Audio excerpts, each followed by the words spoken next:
Hi hello. ಅಡಿಗೆ ಮಾಡೋಕ್ಕೆ ಮನ್ಸಿಲ್ವಾ? ಜೀರ್ಣಕ್ರಿಯೆ ಸರಿಯಾಗಿ ಆಗ್ತಿಲ್ವಾ? ಹಾಗಾದ್ರೆ ಕ್ವಿಕ್ ಆಗಿ ರೆಸಿಪಿಯನ್ನ ಟ್ರೈ ಮಾಡಿ, ಸಖತ್ತಾಗಿರುತ್ತೆ.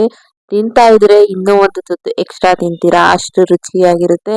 ಹೌದು, ಮೊಸರು ಸಾರು ಬನ್ನಿ ನೋಡೋಣ ಎಷ್ಟು ಟೇಸ್ಟಿಯಾಗಿರುತ್ತೆ ಅಂದ್ರೆ ಖಂಡಿತವಾಗಿ ಮತ್ತೆ ಮತ್ತೆ ಮಾಡಿ ಅಂತಾರೆ. ಮೊದಲಿಗೆ ಒಂದು ಕಡಾಯಿಯಲ್ಲಿ ಸ್ವಲ್ಪ ಎಣ್ಣೆಯನ್ನು ಹಾಕಿ ಅದಕ್ಕೆ 1 ಸ್ಪೂನ್ ಅಷ್ಟು ಸಾಸಿವೆ, 1 ಸ್ಪೂನ್ ಅಷ್ಟು ಜೀರಿಗೆಯನ್ನು ಹಾಕೊಳ್ಳಿ.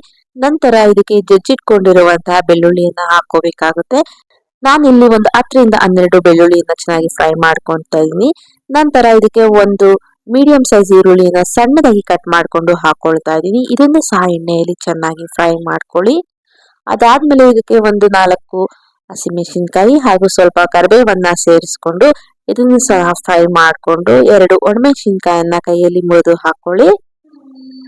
ನಂತರ ಇದಕ್ಕೆ ರುಚಿಗೆ ತಕ್ಕಷ್ಟು ಉಪ್ಪನ್ನ ಹಾಕೊಂಡು 1 ಸ್ಪೂನ್ ಅಷ್ಟು ಖಾರದ ಪುಡಿ ಹಾಗೂ ಒಂದು ಅರ್ಧ ಸ್ಪೂನ್ ಅಷ್ಟು ಅರಿಶಿನ, ನಂತರ ಒಂದು ಅರ್ಧ ಸ್ಪೂನ್ ಅಷ್ಟು ಸಾಂಬಾರ್ ಪೌಡರ್ ಎಲ್ಲವನ್ನು ಹಾಕಿ ಒಮ್ಮೆ ಚೆನ್ನಾಗಿ ಫ್ರೈ ಮಾಡ್ಕೊಳ್ಳಿ.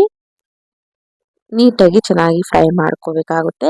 ನಂತರ ಕೊನೆಯದಾಗಿ ಕೊತ್ತಂಬರಿ ಸೊಪ್ಪನ್ನ ಹಾಕೊಳ್ಳಿ. ಇದನ್ನು ಹಾಕಿ ಒಮ್ಮೆ ಚೆನ್ನಾಗಿ ಮಿಕ್ಸ್ ಮಾಡ್ಕೋಬೇಕಾಗುತ್ತೆ.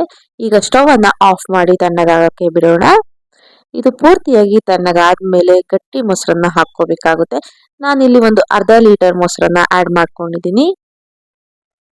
ಈಗ ಮೊಸರನ್ನ ಸೇರಿಸಿ ಒಮ್ಮೆ ಚೆನ್ನಾಗಿ ಮಿಕ್ಸ್ ಮಾಡಿಕೊಂಡು ನೀರನ್ನ ಸ್ವಲ್ಪ ನೋಡ್ಕೊಂಡು ಆಡ್ ಮಾಡ್ಕೊಳ್ಳಿ.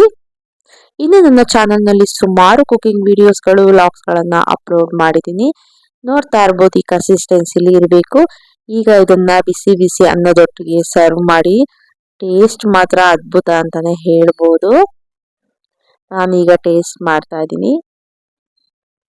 ತುಂಬಾ ಅಂದ್ರೆ ತುಂಬಾ ಚೆನ್ನಾಗಿತ್ತು. ನೀವು ಸಹ ಟ್ರೈ ಮಾಡಿ, ಹೇಗೆ ಬಂತು ಅಂತ ನನಗೆ ಕಮೆಂಟ್ ಮೂಲಕ ತಿಳಿಸಿ.